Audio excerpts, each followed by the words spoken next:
Conversion rate optimization. 6 tactics you need to implement to land better conversions.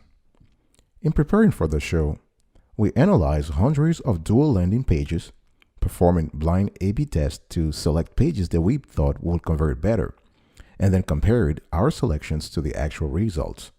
At the end of the experiment, we corroborated what many content marketing studies have already asserted. It takes more than an excellent combination of copy, layout, and design to increase conversions. 6 other important elements are in play here, and you should always test them in every email and landing page. Watch this video and get converted.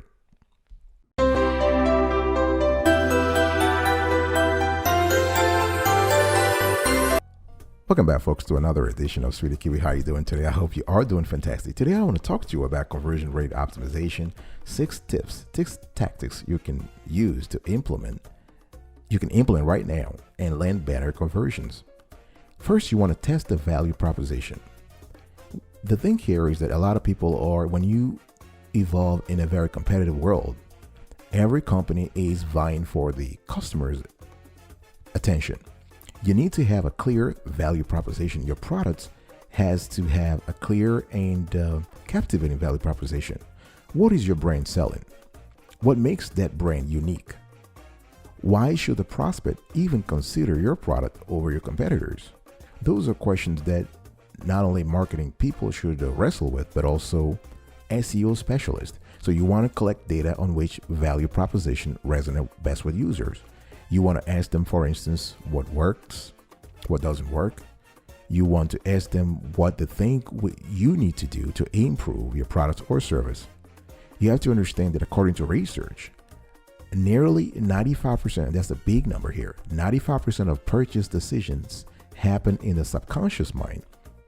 And this is according to Harvard Business School professor Gerald Zaltman. He did a lot of work on that, and he found that 95% of purchase decisions happen in the subconscious mind. So you want to be able to have people perceive your brand, perceive your company, perceive your organization in more positive lights. In addition to validating your value proposition with data, you want to basically think about the motivation, and you want to think about the benefits and the cost. Let me break it down. What is motivation? Motivation is essentially perceived benefits minus perceived cost. So people are thinking about risk and rewards. If I'm getting to this, am I better off? And if I'm better off, then the motivation is high, so I'm going to do it, right? I'm getting up and going to work every day because the motivation is there, because I see that I'll be paid. And if I'm making 10 grand a month, for instance, I'm thinking the perceived benefits is way higher than the perceived cost. The cost here being that I have to wake up, shower, brush my teeth, commute to work, and be in the office for 8 hours or 9 hours or 10 hours. So as long as the perceived benefits is above the perceived cost, the motivation is there. So this allows you to not only test your value proposition properly, but to also know what works. The perceived benefits can be things in your value proposition statement. So if whenever the perceived cost exceeds the perceived benefits, the users will decline the offer. Now let's talk about something very important. We're here using, on the screen here, we have a picture from Chris Daly. Thank you, Chris, for the picture here. And we want to analyze the value proposition test of customer testimonial quotes on a company on its landing page. And we found it very interesting, and we wanted to bring it here. Chris Daly wanted to see which perceived benefit will drive the highest conversion rate. As you can see here, you have 4 testimonials. You have amazing technology, amazing people, amazing team, amazing money in my pocket, blah, blah, blah. You have showings 1 day after listing through Homey and an offer after 2 days. We saved 17,000. I mean, who doesn't love saving 17,000? Amazing money in my pocket. But those 3 testimonials didn't convert as well as the 4th. And the 4th is here. Homey was there every step of the way. I remember making a call to our lawyer at Homey at 11 p.m. and he picked up. And this testimonial converted 26 8.5% more than the other three. And what's the analysis here? The analysis here is that the perceived benefits is way higher than the perceived cost. Not just that, you also analyze, you also see that the reason why this has converted better is that customers see availability.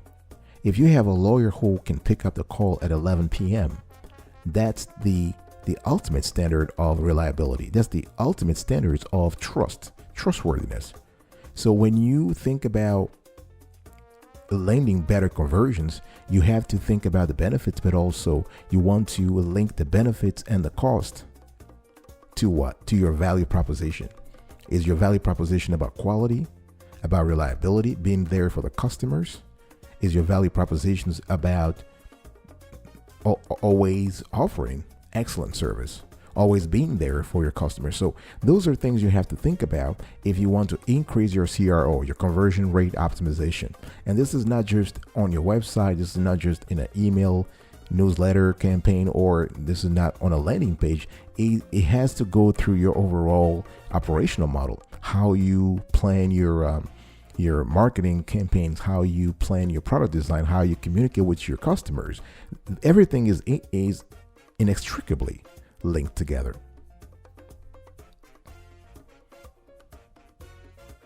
Now let's talk about how to evaluate the call to action. If you want to land better conversions, you need to evaluate a call to action. Let's go back to the previous picture that we showed you that Chris Daly has shown. Right now, we want to basically evaluate why one call to action, one CTA, landed better than another. And the thing here is that beyond what I said about reliability, you also want to think about what? The perceived benefits. The perceived benefits. We're not talking here about cost anymore. We're talking about perceived benefits. You want to tell the audience what to do, and what you will do in return, in reaction to what they do. For example, if you tell your customers, our value proposition is that we are available 24/7. This is our value proposition. And if you call us, if you perform a certain action, if you call us, we will pick up the phone even at 2 a.m. You're able to link your action to their reaction, and you have to do this consistently so you can establish reputation, you can establish reliability, you can establish trustworthiness. Let's take another example to illustrate my point here. We have on the screen here, we have another picture where you are seeing two landing pages. You have there's one page to the left, you have a single CTA, a single call to action, and on the right you have multiple CTAs. And this is by Philips, by the way. So Philips is trying to sell Sonicare, and you can see here that the call to action to the left had 371% more clicks than the call to action to the right, the one with the landing page with multiple call to actions. This goes to the traditional view of quantity rather, does not always mean quality here. Now let's dig a little deeper. Why did the single CTA perform better? A couple of things. You have, for example, on the left side, you have a clear landing page, not too much text. You have pictures, you have illustrations. You have something else. The word purchase versus buy now. This can make a difference in the conversion rate. So you can see here that the headline, image, and copy are identical, but the only difference was the CTA label. Instant download versus download or click here. On this website here, when you tell a customer, for example, purchase, you are speaking to a responsible customer. Buy now seems a little salesy, too pushy, and this explains why, among other things, this particular landing page has not performed properly, the one to the left. Another thing I want to talk about when it comes to landing better conversions rate is to check the content. Now, obviously, it matters how you design the page, the landing page. It matters the words you use. It matters to pay attention to things that are in the customer's subconscious mind, what they're looking for. But you got to check the content. Now, content marketers know very well that content comes in many shapes and sizes. Now, what's the right size really? What's the shape? What's the best shape for your email or landing page? Short, big, somewhere in the middle? No, you got to ask yourself a few questions. What resonates with your audience? Is it giant paragraphs of content or smaller ones? Is it bullet points or just text-like content? Does your audience resonate with images or videos? That's kind of critical because you want to pay attention to what's important to your customers. And the idea here is that if you're able to understand that, then you have chances of landing better, higher clicks, if you will. There are several ways to do this. There's several ways to find out what really resonates to your customers. If you don't know this already, you can do something called A/B testing. You can run an A/B test and just kind of figure out what really works for your audience. And you can do this. I mean, people talk about A/B tests, but I like to do ABC or ABCD test. Why limit yourself to 2 options? Go to 3, go to 4. It's all a matter of resources, time, energy, but this could be worth it, especially if you're selling high ticket items. Then, if you sell an online course or you sell in another kind of product that is very high ticket, it makes sense to spend a few bucks at the beginning here and test 2 or 3 options so you have a better idea of what works out there than just limiting yourself. So you're able to test 2 things. You can, of course, when it comes to landing pages, you need to have the foundational elements, what I call foundational elements, right? The headline, the button, the call to action button, social sharing icons, better designs, fonts, pictures, and so on and so forth. So you can try 3 or 4 different designs. You can tweak the content also. Again, when I'm talking about content here, content is not just the words. Content is everything. Content is everything, including the text, the audio, the video, the infographics, the illustrations. Everything that is on your landing page is part of your content. So you need to check that. I'll be right back right after this. Don't go anywhere.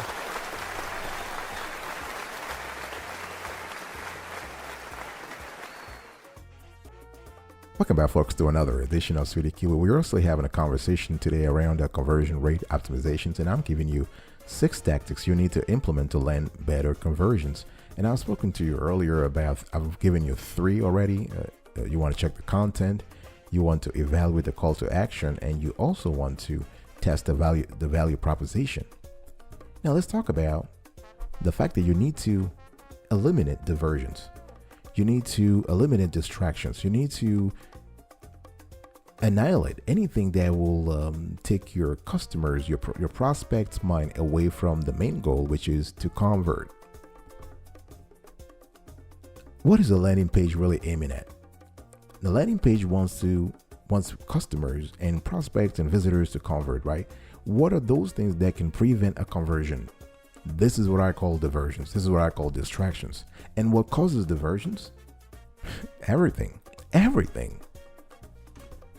Anything that can prevent a customers from making an action or making a decision that is potentially profitable to your business is a diversion. I'm talking here about contrast in colors, images, other offers, videos, links to other pages, and pop-ups. So what you want to think about is you want to think about the landing page as a complete ecosystem, an ecosystem that is autonomous, that does not need anybody, any external link. So when people come to your page, they're able to look at the page and have all the required information on the page, all the information required to make a decision on the page. So if you have pop-ups, then people will start, interested customers, interested prospects might be tempted to read what's in that pop-up and make a totally different decision than they had anticipated to. Same thing for links to other pages, and this is pretty damageable. A landing page, folks, a landing page is not the place nor the time to establish an outbound link. A landing page is not a place nor the time to trying to build traffic, not trying to build search links by linking to other websites. No. Google's algorithms are not going to reward you for diverting traffic from your landing page to another website. No. A landing page has one specific mission, and that is to convert, and that is to increase sales, to increase profits, to increase members, to increase customers.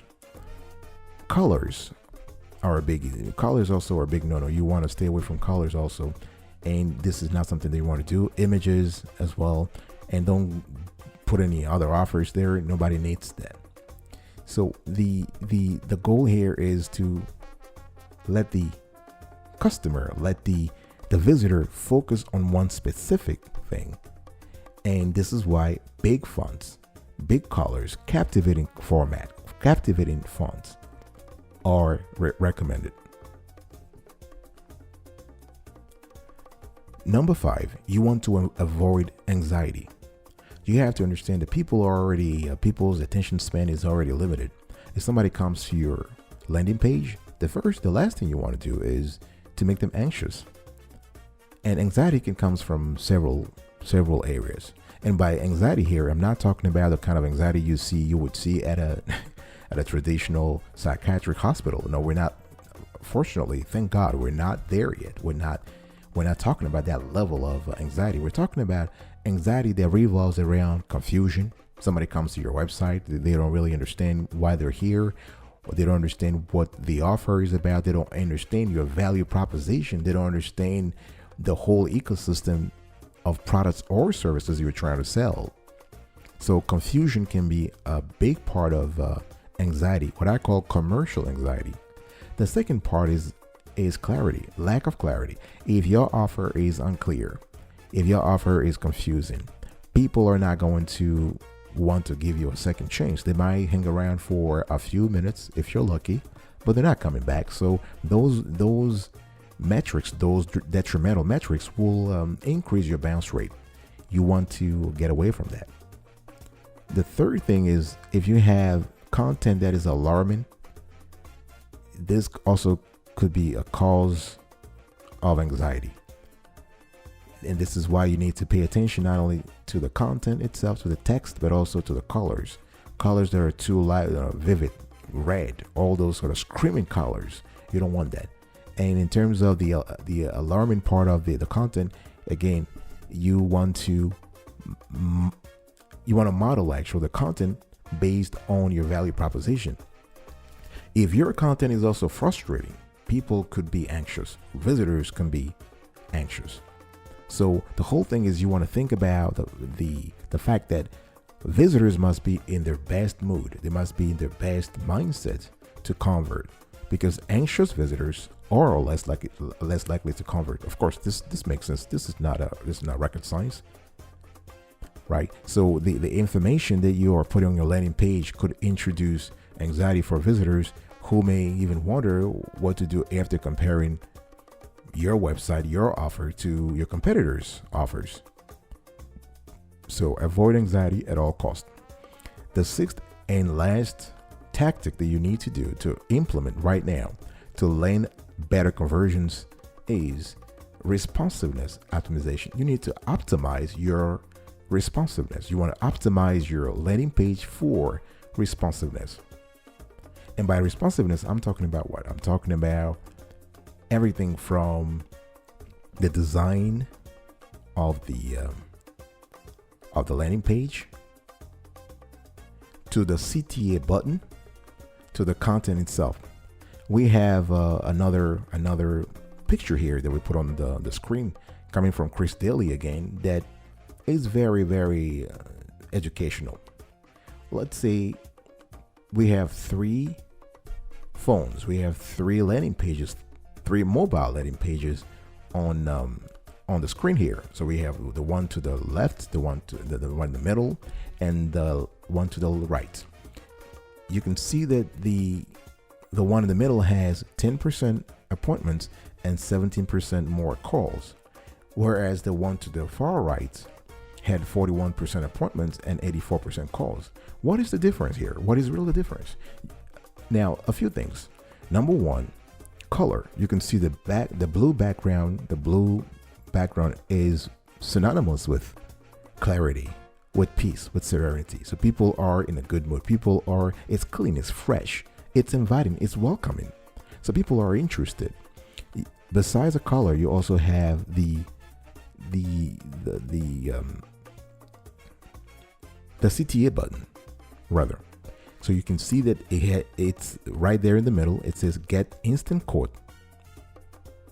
So customers are drawn to that button because it is clearer, it is more welcoming. Another thing that you want to pay attention to, and when it comes to this, to analyzing your landing page and trying to optimize them for responsiveness, is navigation.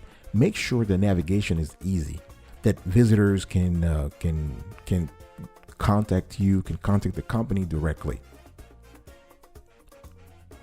The thing here is that you also want to make sure that your mobile site, your landing page has a quick loading time. You don't want to have a landing page that is too heavy, that takes forever to load. People are not going to wait. They're not going to wait. All right, folks, this is it for today. We were talking to you about conversion rate optimization, and I was giving you 6 tactics you need to implement right now to land better conversions.